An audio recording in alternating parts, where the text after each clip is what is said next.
గురువారం జగిత్యాల జిల్లా కేంద్రంలో ఎంపీ అరవింద్ ప్రెస్ మీట్ నేపథ్యంలో ఉద్రిక్తత చోటు చేసుకుంది. బీజేపీ నుండి సస్పెండ్ అయిన పలువురు నాయకులు బీజేపీ రాష్ట్ర కార్యవర్గ సభ్యులు బోగస్రావుని ఇంటిపై దాడి నిర్వహించారని, ఈ సందర్భంగా సమాచారం అందుకున్న పోలీసులు ఘటనా స్థలానికి చేరుకుని హంగామా సృష్టించిన వారిని అదుపులోకి తీసుకున్నారు. పోలీసులు అరెస్ట్ చేసి పోలీస్ స్టేషన్ కు తరలించారు.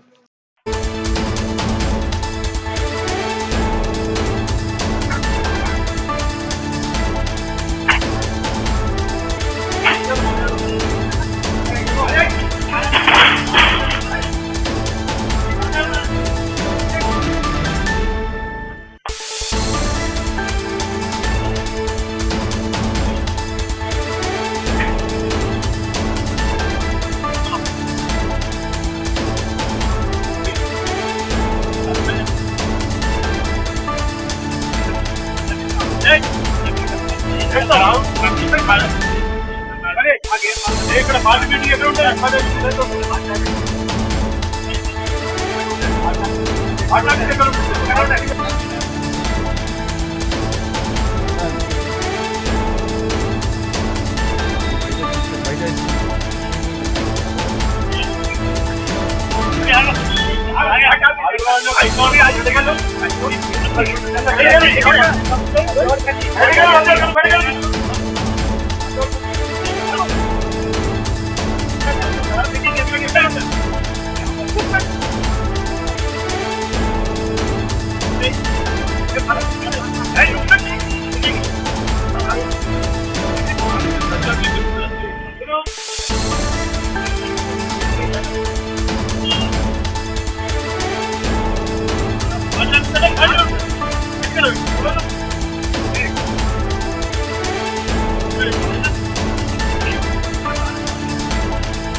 గత కొద్దిసేపటి ముందే బీజేపీ నాయకులు సీనియర్ కార్యకర్తలు అని చెప్పుకునేటటువంటి సస్పెండ్ అయిన కొంతమంది నా ఇంటి మీదికి నన్ను నా కుటుంబ సభ్యులను చంపుతామని బెదిరిస్తూ వచ్చి ఎక్కడికక్కడ కూడా ఇవాళ గౌరవనీయులైనటువంటి నిజామాబాద్ పార్లమెంట్ సభ్యులు అరవింద్ అన్న గారి పర్యటన ఉంది.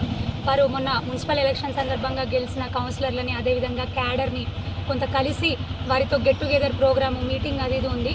దానికోసం ఇక్కడికి వస్తున్న సందర్భంగా వీళ్ళు నానా హైరాణా చేస్తూ ఇష్టం ఉన్నట్టుగా ఒక మహిళని అని కూడా చూడకుండా నా ఇంటి మీదకి వచ్చి పర్సనల్గా దుర్భాషలాడుతూ నీ కుటుంబం అంత చూస్తా, నీ అంత చూస్తా, చంపేస్తాను అనుకుంటా ఎక్కడికక్కడ వచ్చి ఇక్కడ మీరు చూస్తూనే ఉన్నారు గ్రీన్ మ్యాట్లు చైర్లు ఇష్టం ఉన్నట్టు విసిరేయడం జరిగింది. లోపలికి వస్తూ ఉంటే సిఐ గారు ఎస్ఐ గారు వచ్చి వాళ్ళని లాక్కెళ్ళడం జరిగింది. నా భర్త కూడా అప్పుడే బయటికి వస్తే వారికి చూపిస్తూ డైరెక్ట్గా వారి ఎదురుగా వస్తూ నీ అంతు చూస్తా, నేను బతకనివ్వను, చంపేస్తా అని ఇష్టం ఉన్నట్టు దుర్భాషలాడడం మాట్లాడడం జరిగింది. అదంతా కూడా రికార్డ్ అయింది. మా వాళ్ళందరూ కూడా ఇక్కడ ఉండి ఆ వీడియోలను తీస్తుంటే కూడా మీ సంగతి చూస్తే మిమ్మల్ని ఇక్కడ బతకనివ్వము, జగిత్యాల్లో ఉండనివ్వము, మిమ్మల్ని చంపేస్తా అని వాళ్ళను కూడా బెదిరించడం జరిగింది.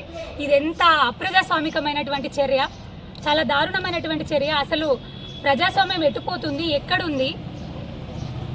మహిళలు ఎలాగో బయట ఉండనియరు, బయట తిరగనియరు. కనీసం నా మట్టుకు నేనేదో చేసుకుంటూ, నా మట్టుకు నేనేదో పార్టీని పెంచాలన్నటువంటి ఉద్దేశంతో పార్టీకి కట్టుబడి పనిచేస్తూ ఉంటే చూసి ఓర్వలేని కోవట్లుగా ఉన్నటువంటి కొంతమంది నాయకులు డైరెక్ట్గా నా ఇంటి మీదకే వచ్చి నన్ను నా కుటుంబ సభ్యుల్ని చంపుదామని బెదిరించడం ఇది ఎంత దారుణమైన విషయం.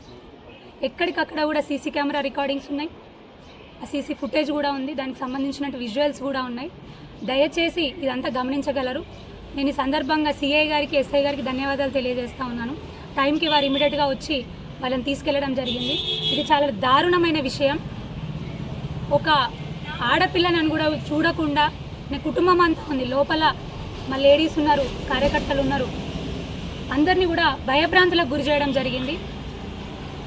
దయచేసి నేను ఖచ్చితంగా కలెక్టర్ గారిని అదేవిధంగా ఎస్పీ గారిని కూడా కోరుకుంటా ఉన్నాను, కఠినమైన చర్యలు తీసుకోగలరని వాళ్ళని కోరుకుంటా ఉన్నాను.